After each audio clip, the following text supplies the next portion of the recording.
Halo kaum mager, semua dimanapun Anda berada, gimana kabarnya? Ya, semoga Anda baik-baik saja, diberikan rezeki yang banyak dan juga halal. Kembali lagi bersama saya, Boy, di Unemployin The Kecrot.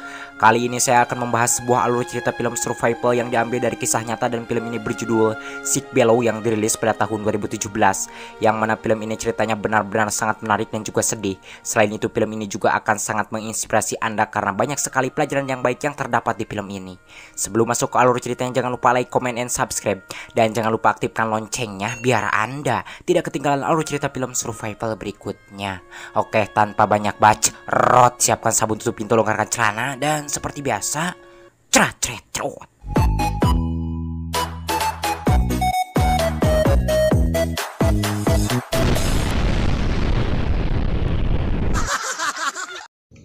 Film dimulai.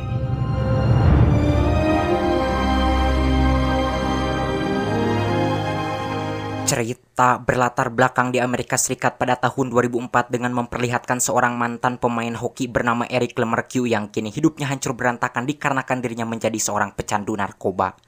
Bahkan beberapa hari yang lalu Eric mengalami kecelakaan saat dirinya menggunakan narkoba, di mana kenyataan itu membuat ibunya yang bernama Susan Lemarque kecewa sehingga dia tidak mau membantu Eric lagi sampai Eric bisa membantu dirinya sendiri. Kala itu ibunya mengatakan bahwa dirinya sudah menyewa seorang pengacara untuk mengurus masalah Eric, dan Eric harus datang 7 hari lagi ke pengadilan untuk mempertanggungjawabkan semua perbuatannya.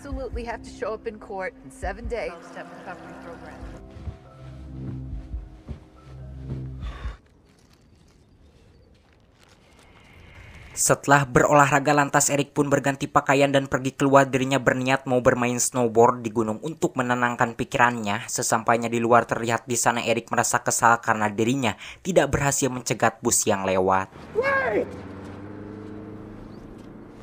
Sesudah berjalan beberapa meter lantas di sana Eric pun kembali mencegat sebuah mobil.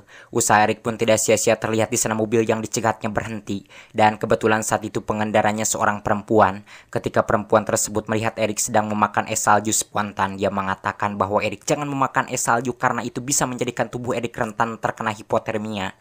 Sesudah mengatakan hal tersebut, lalu perempuan itu pun memperkenalkan dirinya dengan nama Sarah. Setelah berkenalan, kemudian Sarah pun mengajak Eric naik ke mobilnya.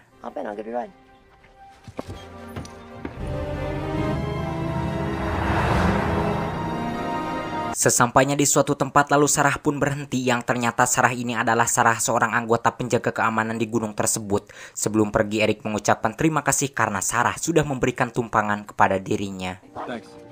Don't tell your beautiful mother our secret.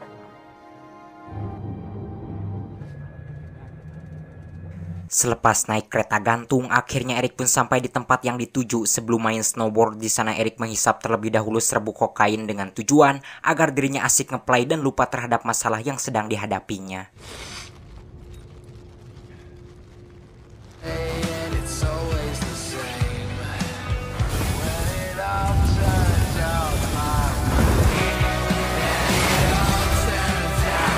Namun saat Eric sedang asik-asiknya bermain snowboard, sialnya tiba-tiba badai salju datang ke tempat tersebut, membuat Eric terpaksa berhenti. Dan ketika sudah berada di dalam kereta gantung, lalu di sana Eric pun menghubungi ibunya. Walaupun sang ibu tidak mengangkat panggilannya, akan tetapi Eric meninggalkan pesan, yakni bahwa dirinya sedang berada di luar bermain snowboard dan akan pergi untuk beberapa hari. Hey Mom, I just had to get away for a few days. I'll talk to you later, okay? Sementara di tempat lain, kala itu anak buah Sarah melaporkan bahwa keadaan cuaca di gunung tersebut sangat buruk. Demi keselamatan para pengunjung saat itu, mereka berniat mau segera menutup gunung tersebut. Sedangkan Eric dalam keadaan semacam itu, dirinya malah kembali turun bermain snowboard tanpa memperdulikan keselamatan dirinya.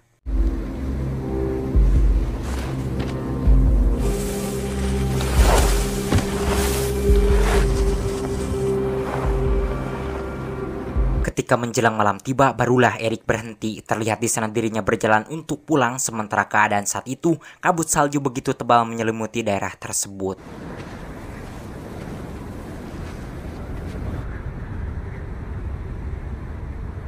Setelah berjalan cukup jauh di sana, Erik merasa terkejut ketika melihat jalan yang akan dilewatinya ternyata bukanlah tempat yang sebelumnya dilewati.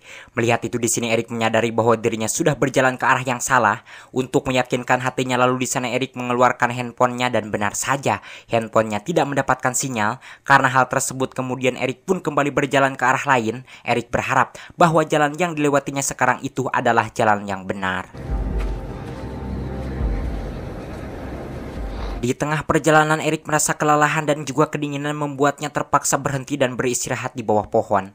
Lalu di sana Erik mengambil beberapa ranting, dirinya berniat mau menyalakan api untuk menghangatkan tubuhnya yang kedinginan.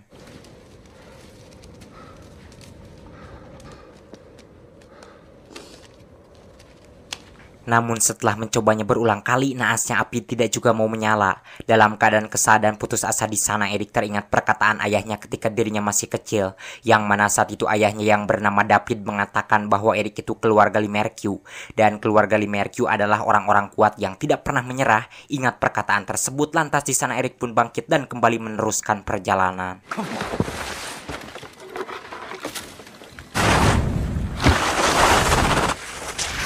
Dalam perjalanan di mana saat itu Erik yang sedang berjalan menggunakan papan seluncur, dirinya hampir saja jatuh ke bawah tebing. Namun beruntung papan seluncurnya kala itu nyangkut ke pohon sehingga Erik pun selamat dari kematian tersebut. Melihat tebing yang begitu curam di sini, Erik merasa ruas kareureunhakeun, sebab jika saja tadi dirinya bablas pasti sekarang dirinya sudah mati. Setelah hatinya cukup tenang, lalu Erik pun kembali melanjutkan perjalanan untuk pulang.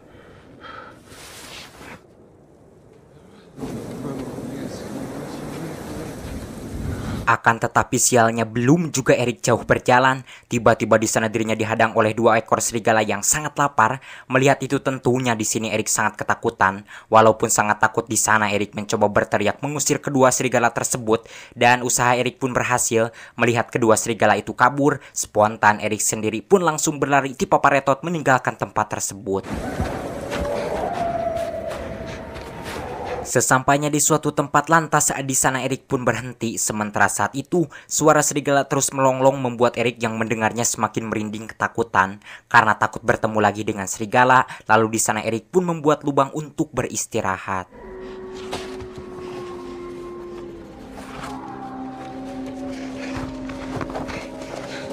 Sesudah berada di dalam lubang di sana, Erik teringat akan masa kecil ketika dirinya memergoki kedua orang tuanya bertengkar, di mana saat itu Susan meminta agar David jangan terlalu menekan Erik, berikan Erik waktu luang untuk menikmati masa kecilnya. David menjawab bahwa dirinya sengaja menekan Erik supaya Erik menjadi orang yang sukses. Ingat akan hal itu, di sini Erik merasa sedih karena dirinya sudah menyia-nyiakan jasa ayahnya.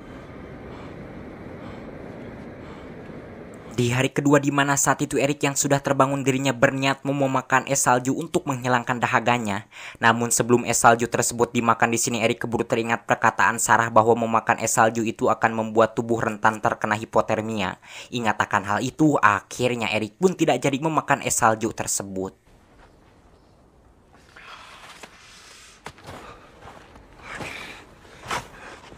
Sebelum pergi di sana Erik mencoba mempetakan terlebih dahulu di mana seharusnya pintu masuk ke gunung tersebut itu berada, dan setelah dipetakan ternyata dirinya sudah berada jauh dari pintu masuk ke gunung tersebut. Mungkin hal itu disebabkan dirinya sudah kebablasan berjalan ke arah yang salah. Sadar akan hal tersebut, lalu Erik pun kembali melanjutkan perjalanan lewat arah yang diyakininya.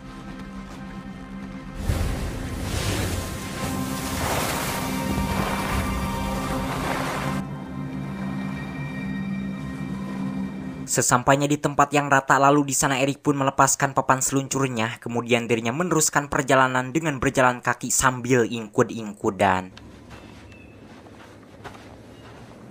Dan ketika Erik berhenti sejenak untuk menghisap serbuk kokain, inilah yang terjadi. Iya, Erik digebros kelebak ke lubang es. Walaupun dalam keadaan darurat, terlihat di sana Erik masih nekat menyelamatkan plastik berisi serbuk kokain yang dibawanya. Padahal sudah jelas akibat dirinya menghisap serbuk kokain itu, kini hidupnya hancur berantakan. Namun beruntungnya selepas berhasil mengambil plastik tersebut, Erik bisa kembali naik ke atas dengan selamat. Setelah berada di atas, lalu Erik pun kembali melanjutkan perjalanan dalam keadaan menggigil kedinginan. Dan ketika menemukan tempat berlindung sederhana, di sana Erik pun berhenti, kemudian masuk ke dalamnya dan beristirahat. Dalam keadaan menggigil kedinginan di sana, Erik teringat ketika dirinya masih bermain hoki, di mana saat itu pelatihnya yang bernama Bah Maman marah dikarenakan dirinya tidak mau mengumpan paknya kepada rekan-rekannya. Walaupun kala itu Erik mencetak gol, akan tetapi Maman tetap kecewa karena Erik sangat egois hingga akhirnya Erik pun diusir dari lapangan. Selepas itu lalu Erik pun keluar menjemur semua pakaiannya, sebab jika terus dipakai dirinya akan semakin kedinginan.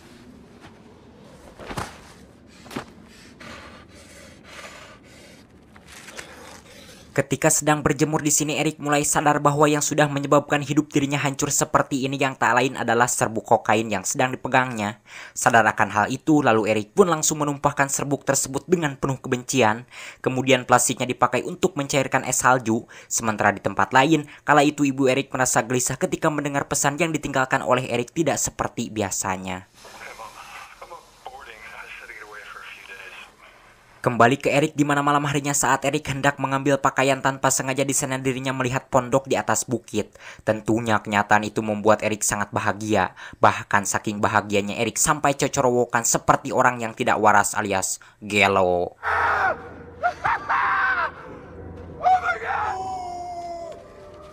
Sesudah memakai pakaian lalu di sana Erik menghancurkan kulit pohon untuk mengganjal perutnya yang kelaparan.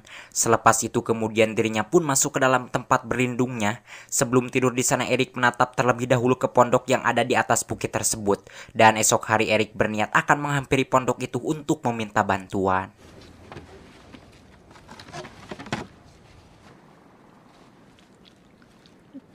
Di hari ketiga sebelum pergi, Erik mencoba mengaktifkan suara daruratnya, akan tetapi di tempat tersebut suaranya tidak mendapatkan sinyal.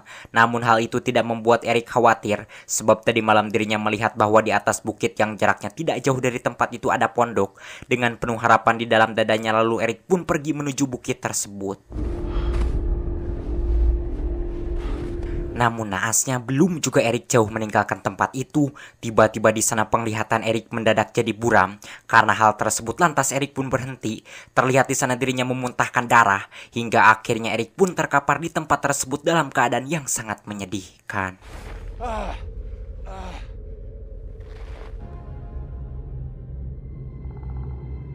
Malam harinya selepas membuat tempat berlindung di sana Erik kembali merasa kedinginan. Di hari keempat paginya Erik pun terbangun dan keluar dari tempat berlindungnya. Namun ketika Erik hendak berdiri di sana dirinya malah terjatuh karena kaki kanannya terasa sakit. Dan saat dilihat ternyata luka yang ada di kakinya bertambah parah membuat Erik merintih kesakitan.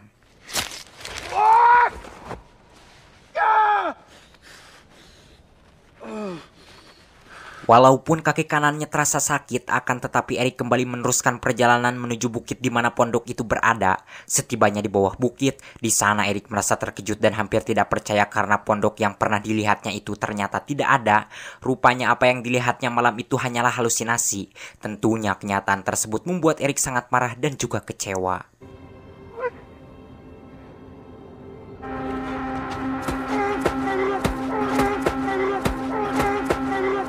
Namun akhirnya Erik sadar bahwa musibah yang sedang dialaminya sekarang ini sudah merupakan takdir yang telah ditetapkan untuknya. Sadar akan hal itu lalu Erik pun berjalan ke arah lain. Erik berharap bahwa jalan yang dipilihnya sekarang ini tidak menambah dirinya tersesat. Dan ketika malam tiba lantas Erik pun beristirahat di bawah pohon. Dan kelihatannya tempat itu seperti bekas tempat tinggal hewan karena di sana Erik menemukan ada tulang hewan. Dalam keadaan takut saat itu tiba-tiba ponselnya disada, namun ternyata itu bukan panggilan melainkan petanda bahwa baterainya lowbat. Sedangkan di tempat lain malam itu sang ibu merasa khawatir disebabkan sudah 3 hari Erik tidak mengabarinya. Karena hal itu lalu Susan pun mencoba menghubungi Erik. Dan Susan meninggalkan pesan yakni bahwa Erik tidak harus menghadapi kesulitan yang dialaminya itu sendirian. Maka dari itu Susan meminta agar Erik segera menghubunginya. So call me, please. Bye. Di hari kelima terlihat di sana Erik yang sudah kembali melanjutkan perjalanan. Dirinya beristirahat dahulu dikarenakan kaki kanannya semakin bertambah sakit.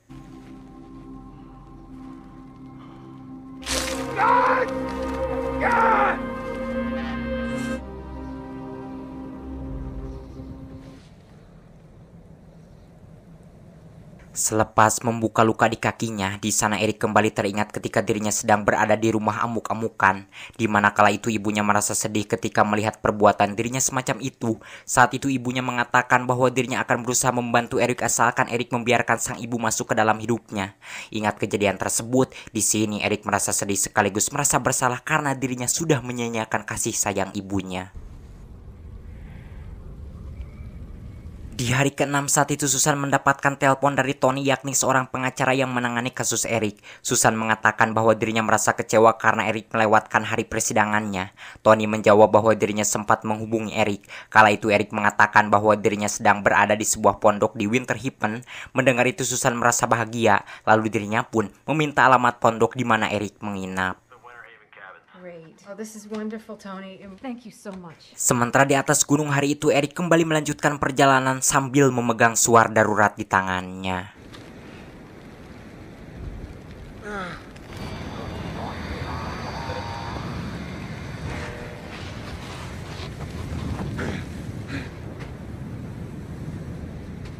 Di hari ke-7 terlihat saat itu Susan mendatangi pondok Eric sesuai alamat yang diberikan oleh Tony. Dan sesudah berada di dalam di sana Susan tidak menemukan Eric berada di sana. Tentunya kenyataan itu membuat Susan sangat sedih. Setelah mengetahui bahwa Eric tidak ada, lalu Susan pun langsung melaporkan hal itu kepada penjaga gunung di tempat tersebut.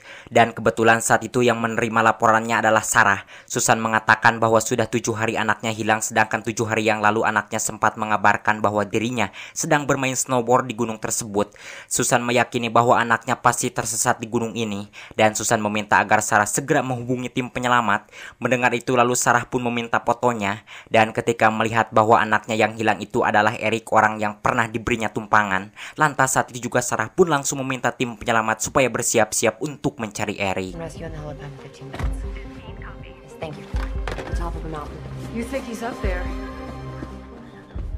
Dan sesudah semuanya siap, lalu Sarah dan anak buahnya pun langsung pergi mencari Eric menggunakan pesawat helikopter. Kurt, anything come up yet? FM, AM, the cast is clear. We've got 15 minutes to... Sementara Eric, orang yang sedang dicarinya saat itu, dirinya melihat helikopter penyelamatan tersebut. Terlihat di sana Eric keguruan meminta tolong. Namun naasnya Sarah dan anak buahnya kala itu tidak melihat keberadaan Eric. Hingga akhirnya mereka pun berlalu begitu saja. Tentunya kenyataan itu membuat Eric sangat sedih.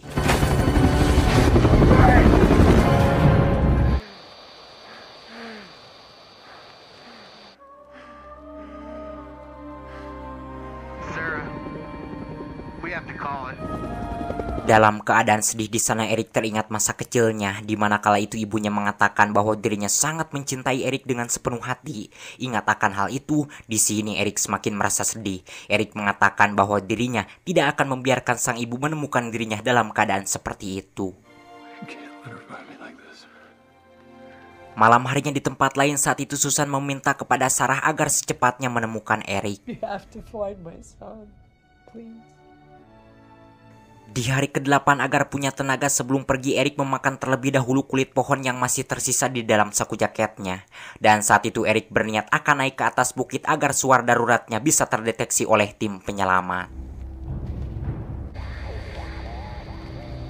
Sedangkan di tempat lain saat itu si Uhe mengatakan kepada Sarah bahwa musim ini adalah musim paling dingin yang pernah mereka temui 10 tahun terakhir. Dalam keadaan dingin semacam ini manusia paling mampu bertahan sampai 4 hari. Setelah mendapatkan izin dari Sarah, lalu si Uhe pun merubah pencarian penyelamatan menjadi pencarian jasad. Sebab Uhe merasa yakin bahwa Eric pasti sudah mati. You can cancel search and rescue. This is going to be a body recovery. Sementara Eric, orang yang sudah dianggapnya meninggal, terlihat di sana dirinya terus berusaha sekuat mungkin berjalan ke atas bukit dengan penuh semangat.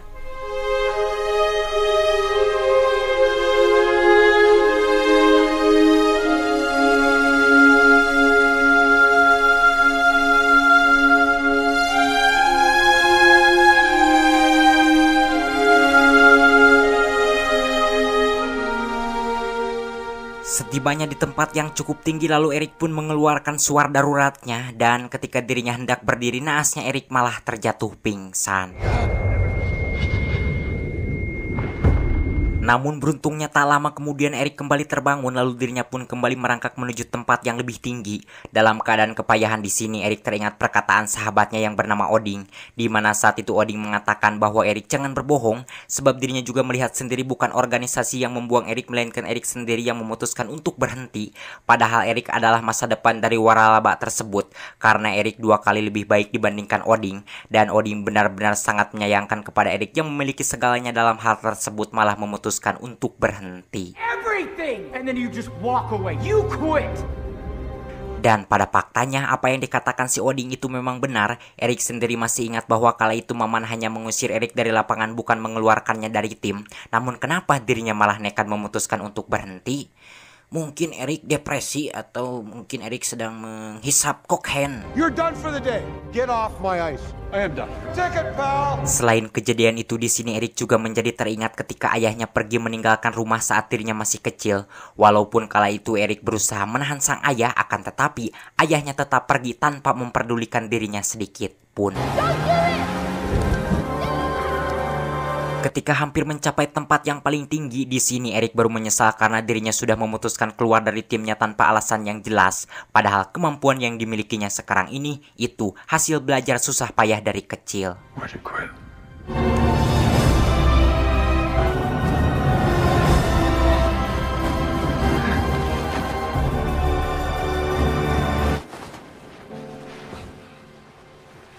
Sesampainya di tempat yang paling tinggi di sana, Erik terkapar sambil memegang suara darurat. Saat itu Erik merasa bahwa dirinya tidak akan kuat lama lagi untuk mempertahankan hidupnya.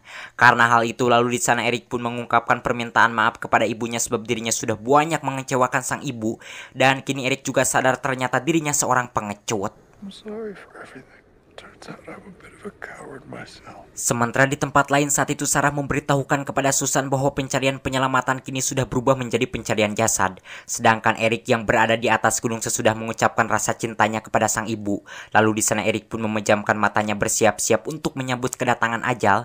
Di sisi lain terlihat di sana suara daruratnya akhirnya mati karena baterainya habis.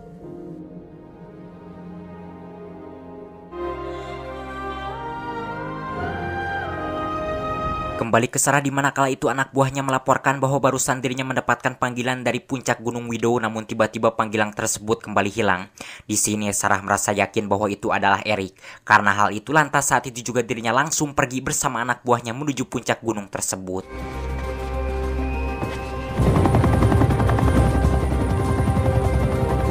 Hold on, Eric. Hey, got him! Up on that ridge, 2 o'clock.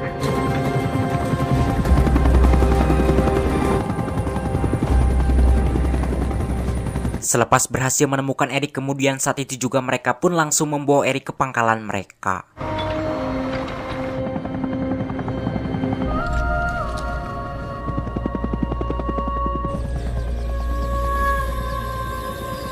Setibanya di sana, Susan merasa bahagia karena Erik ternyata masih hidup. Maybe that's what I had to go through to finally live. When you see the light at the break of dawn, loving me, I thank my kids for... Walaupun Erik selamat, akan tetapi radang dingin membuat kakinya diamputasi. Melihat kaki Erik diamputasi, banyak orang yang mengatakan bahwa Erik tidak akan bermain snowboard lagi. Akan tetapi setahun kemudian setelah kejadian itu, Erik pergi ke gunung dan kembali bermain snowboard. Sejak tersesat 8 hari di gunung, Erik menjadi berhenti menggunakan narkoba hingga saat ini. Dan kini dirinya tinggal di California Selatan bersama istri dan kedua putra mereka. Semenjak kejadian itu, Erik kembali bangkit dari kehancurannya hingga akhirnya sekarang Erik menjadi seorang inspirasional dan pengusaha sukses. Di sisi lain, Erik juga melatih anaknya Jack dan juga tim hoki remaja. Sementara Garda Penyelamat Nasional menyebut Erik sebagai pria ajaib karena dirinya mampu bertahan hidup selama 8 hari di tempat yang sangat teramat dingin. Tamat ending yang sangat menghokikan. Aduh, yang hitut aja.